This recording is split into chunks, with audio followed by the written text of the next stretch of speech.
What it is, man. Your man King Eric signing in for a brief minute. I want to give y'all the real of what's going on with DMX. Since a lot of these outlets are pretty much playing games and they just want to be the first, I'm just gonna tell y'all the real. He's still in the same state that he was in 3 days ago. They had to revive him 3 times.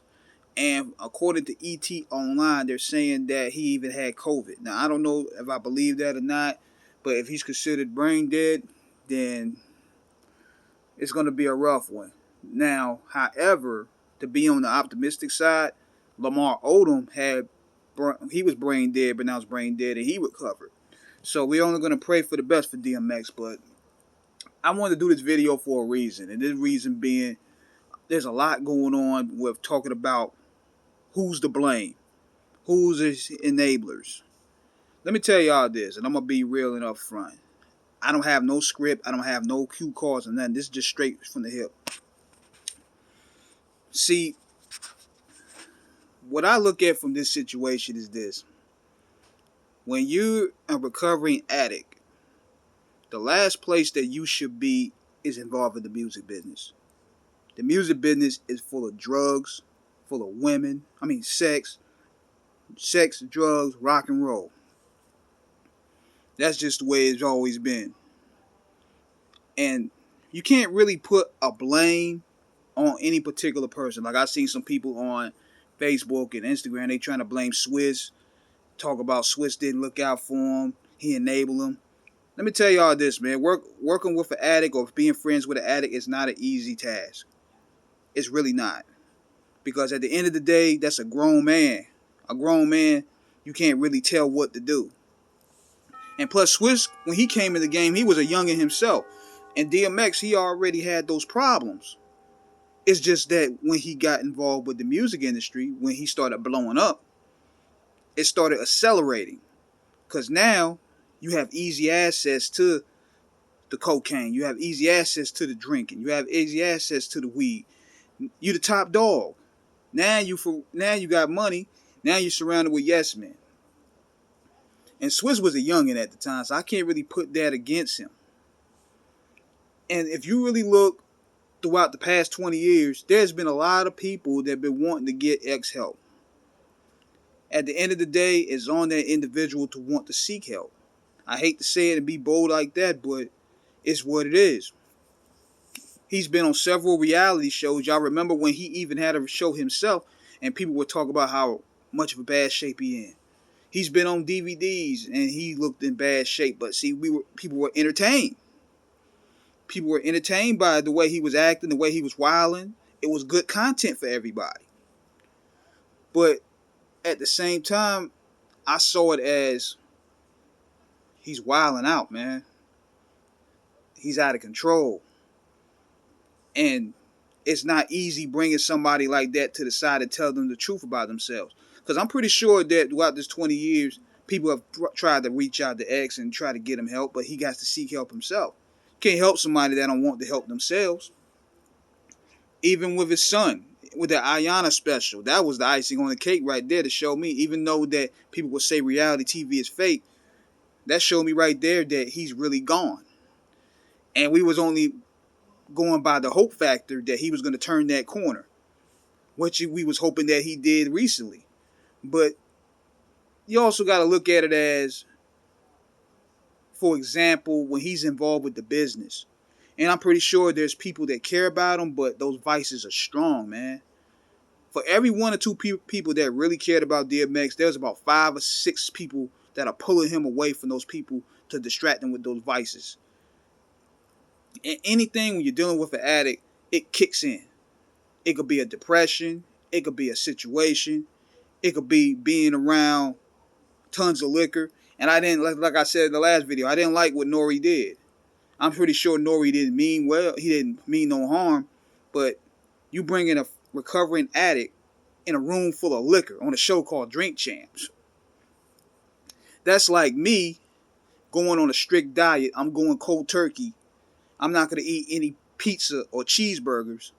And my friends inviting me out to Burger King.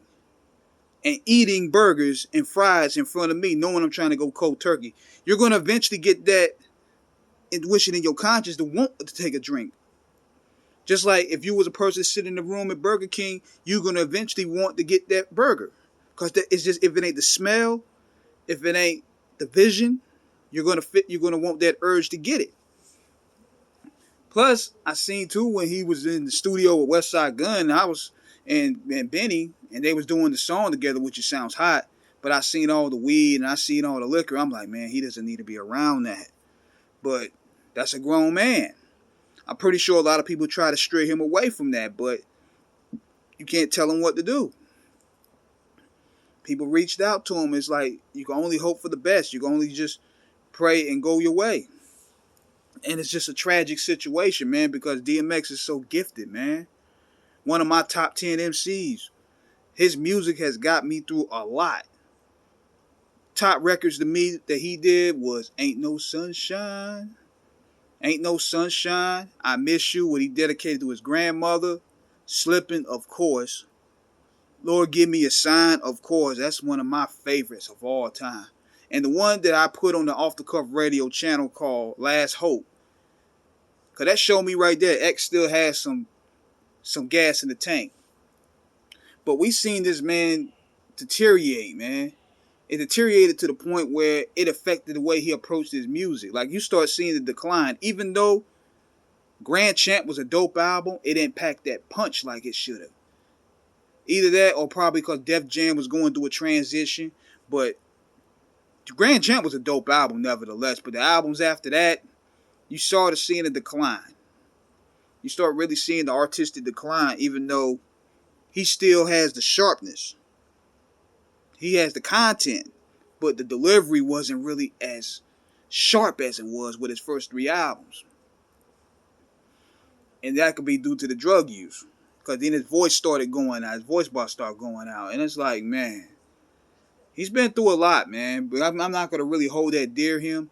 And another thing that I don't like, though, I don't like how a lot of these niggas, they getting on YouTube and they poking little jokes at X and they trying to act like, man, we don't care about DMX. What about these people? My thing is this is what I'm sick of niggas doing, man. If you don't have nothing good to say about it, just don't say nothing at all. You don't have to say everything on your mind, dude. At least have some respect for the man's family.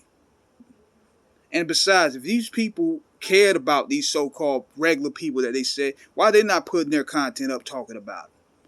But yet, whenever a celebrity die, you want to go ahead and all of a sudden make your little political points about, well, we don't care about everyday life people. Y'all niggas don't even post about everyday life people. Where they at? Show them on your content page. I'll wait. But you wait till a celebrity gets sick and people showing them love and all of a sudden you want to say that dumb shit. That irritates me, man. Like, if you don't have nothing positive to say, just shut up, man. Nobody needs to hear your against the grain opinion all the time, man. That makes me angry in a way. But prayers go to DMX, man. Prayers go to his family. Prayers go to the Rough Riders. On the behalf of Screwball, on the behalf of Off the Cuff Radio and Buddy Boy, we hope that X can have a miracle and make it through. And if he does make it through, just stay off those drugs, man. Just stay off those drugs. So, let's hope for the best, man. This is King Eric signing out. Subscribe to Off the Cuff Radio. Subscribe to Screwball Radio. We got our podcast on Apple. So, check us out. Holla.